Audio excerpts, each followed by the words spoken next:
Hello everyone, welcome to learn economics.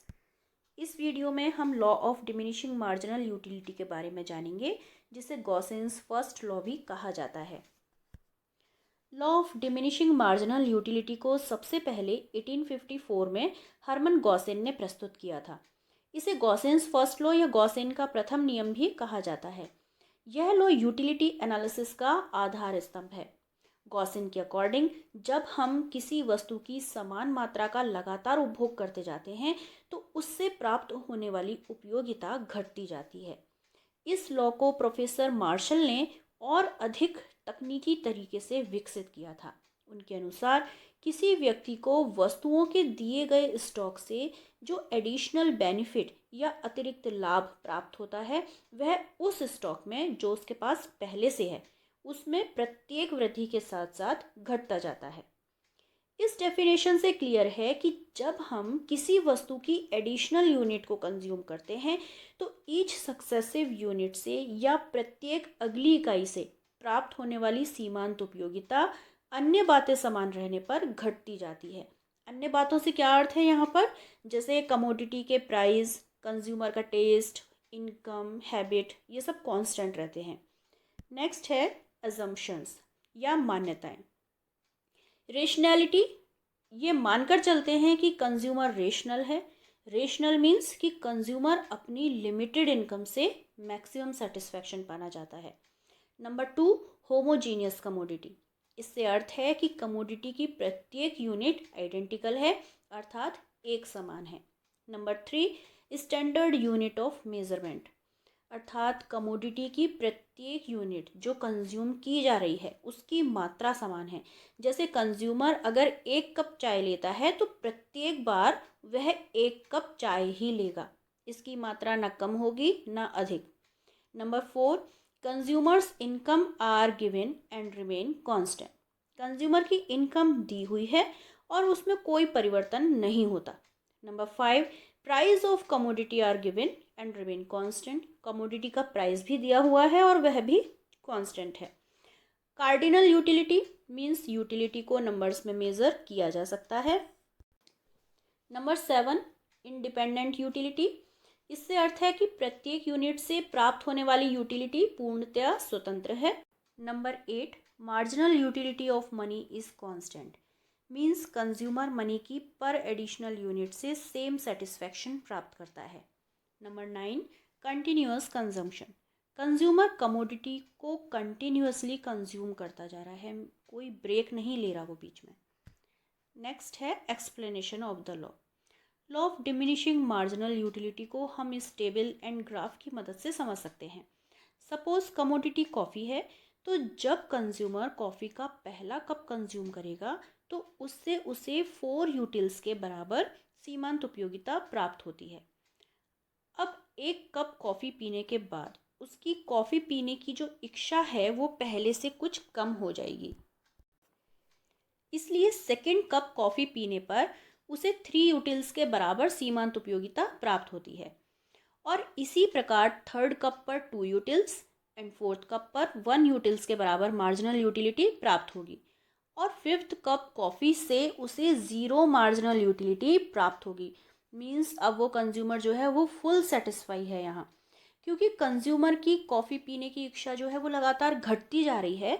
अतः अब यदि उसे 6th कप कॉफ़ी पीने के लिए दी गई तो वह उसे देखना भी पसंद नहीं करेगा और इस केस में मार्जिनल यूटिलिटी -1 होगी। इससे स्पष्ट है कि प्रत्येक अगली यूनिट से प्राप्त सीमांत उपयोगिता घटती जाती है। ग्राफ में ओ एक्स एक्सिस पर क्वांटिटी और ओ वाई एक्सिस पर यूटिलिटी को दर्शाया गया है। ए बी मार्जिनल यूटिलिटी या सीमांत उपयोगिता कर्व है, जिसका स्लोप लेफ्ट टू राइट नीचे की ओर है, यानी नेगेटिव स्लोप है। डायग्राम से स्पष्ट है कि कमोडिटी की फर्स्ट क्वांटिटी कंज्यूम करने पर 4 यूटिल्स, सेकंड पर 3, थर्ड पर 2 और फोर्थ यूनिट से 1 यूटिल्स के बराबर मार्जिनल यूटिलिटी प्राप्त होती है तथा फिफ्थ यूनिट कंज्यूम करने पर ये 0 हो जाती है। यहाँ A B curve X axis को सी पॉइंट पर टच करता है, जो पॉइंट ऑफ सैचुरेशन को शो करता है। और इसके बाद ये जो सैचुरेशन पॉइंट है, इसके बाद 6th यूनिट पर मार्जिनल यूटिलिटी -1 हो जाएगी और एक्स एक्सिस से नीचे की ओर चली जाएगी।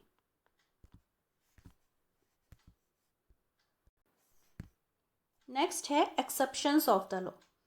कुछ इकोनॉमिस्ट ने पॉइंट आउट किया कि लॉ को कुछ सिचुएशन में लागू नहीं किया जा सकता। ये लॉ जो है वो कुछ सिचुएशंस में लागू नहीं होता, जैसे नॉर्मल कंज्यूमर। ये लॉ केवल उन्हीं पर अप्लाई होता है जो कंज्यूमर नॉर्मल बिहेवियर करते हैं। एबनॉर्मल कंज्यूमर्स जैसे शराबी, कंजूस व्यक्ति इत्यादि पर ये लॉ अप्लाई नहीं होता, क्योंकि उनके मैनर्स एंड बिहेवियर इलॉजिकल होते हैं। नंबर 2, माइजर्स। ये लॉ माइजर्स यानी कंजूस व्यक्ति पर लागू नहीं होता, क्योंकि कमोडिटी की प्रत्येक अगली यूनिट उन्हें अधिक यूटिलिटी प्रदान करेगी। Because as we know that utility is a feeling of satisfaction, pleasure और happiness. Number 3, rare things.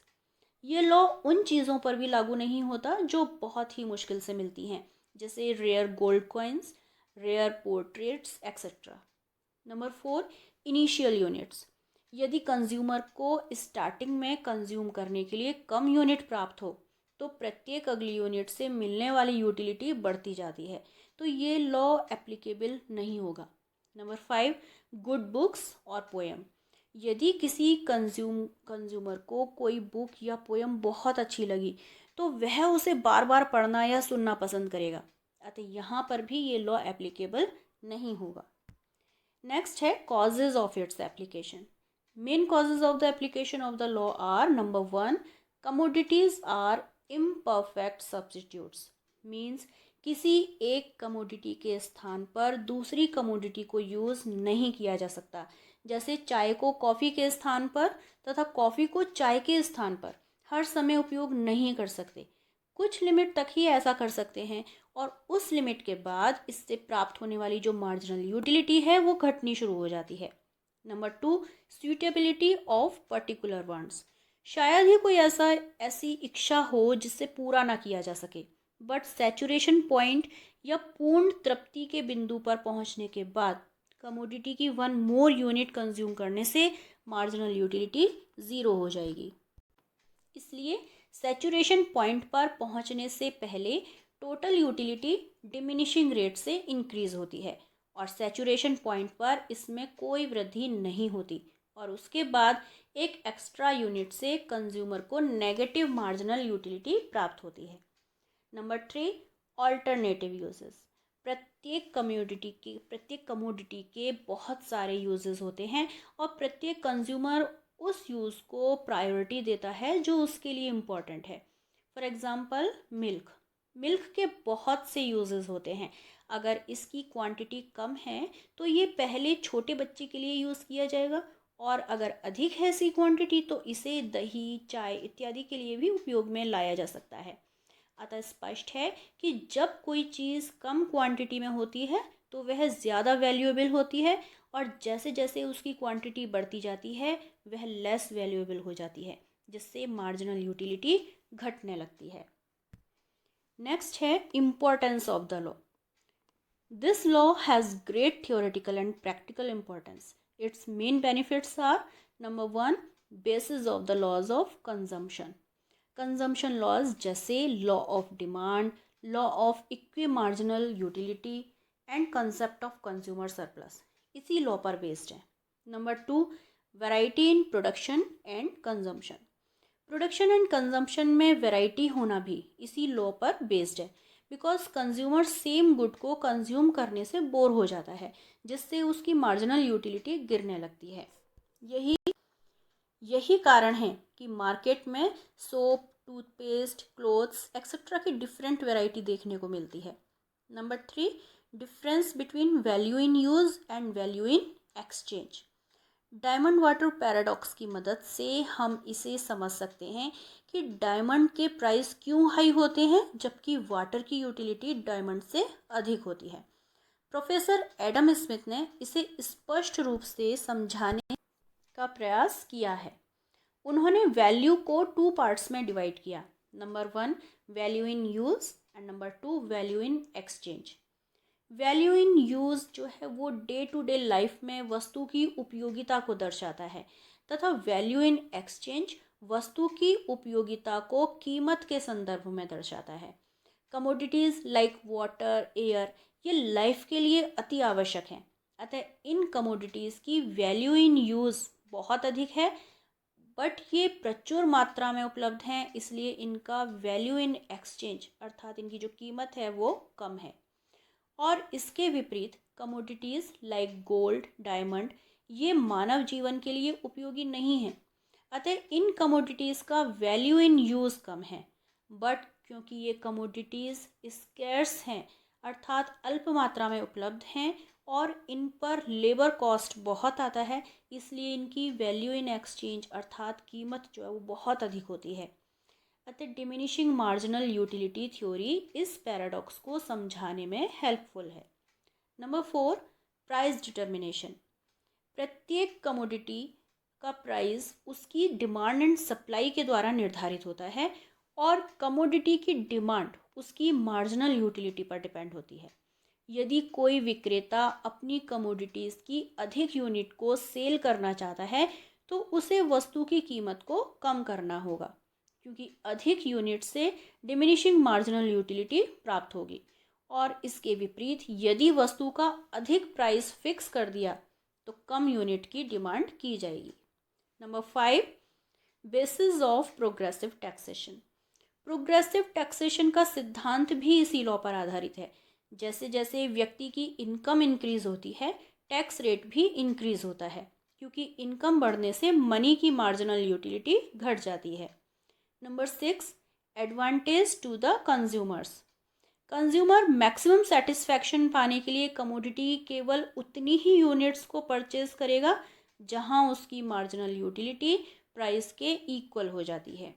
Number 7, basis of redistribution of wealth and income. Rich person के लिए मनी की मार्जिनल यूटिलिटी कम होती है, अतः रिच पर्सन से wealth acquire करके poor के फेवर में रीडिस्ट्रीब्यूट किया जाए, जिससे समाज का कल्याण हो सके। Next, criticism of the law means सिद्धांत की आलोचनाएं। नंबर 1, cardinal measurement of utility is not possible. इस लॉ के अकॉर्डिंग हम यूटिलिटी को कार्डिनल नंबर्स में मेज़र कर सकते हैं, बट जहाँ कार्डिनल मेजरमेंट पॉसिबल नहीं है वहाँ डिमिनिशिंग मार्जिनल यूटिलिटी कैलकुलेट नहीं हो सकती। Number 2, marginal utility of money is not constant. According to the law utility को मनी की टर्म्स में मेज़र किया जा सकता है, इसलिए मनी की मार्जिनल यूटिलिटी को कांस्टेंट मान लिया गया है, जबकि ये कांस्टेंट नहीं होती, इसलिए मनी की टर्म्स में यूटिलिटी का मेजरमेंट रिलायबल नहीं है। Number 3, every commodity is not an independent commodity. ये कहना कि एक कमोडिटी की मार्जिनल यूटिलिटी दूसरी कमोडिटी के कंजम्पशन पर कोई इफेक्ट नहीं डालती, ये भी सही नहीं है। Number 4, marginal utility can not be estimated in all conditions. Utility analysis marginal utility के कंसेप्ट पर बेस्ड है और इस लॉ के अकॉर्डिंग मार्जिनल यूटिलिटी उन्हीं वस्तुओं को निर्धारित की जा सकती है, उन्हीं वस्तुओं की निर्धारित की जा सकती है जो डिविजिबल हैं, बट रियल लाइफ में बहुत सी कमोडिटीज़ डिविजिबल नहीं होती, जैसे टीवी, फ्रिज एक्सेट्रा। सपोज़ हमने एक टीवी खरीदा तो सेकंड यूनिट की मार्जिनल यूटिलिटी बहुत ही कम होगी और उस हिसाब से फिर सेकंड यूनिट का प्राइस भी बहुत लो होना चाहिए, बट ऐसा नहीं होता। Number 5, unrealistic assumption. ये लॉ बहुत सी अनरियलिस्टिक अजम्पशंस जैसे कंज्यूमर का टेस्ट, उसकी हैबिट्स, फैशन, इनकम एक्सेट्रा, ये सभी को कांस्टेंट मान लेता है या कहता है कि कांस्टेंट रहते हैं, इन सब पर आधारित है, जबकि वास्तविक जीवन में ये हमेशा बदलती रहती है। So friends, thank you so much. Please like and subscribe Learn Economics for new topics.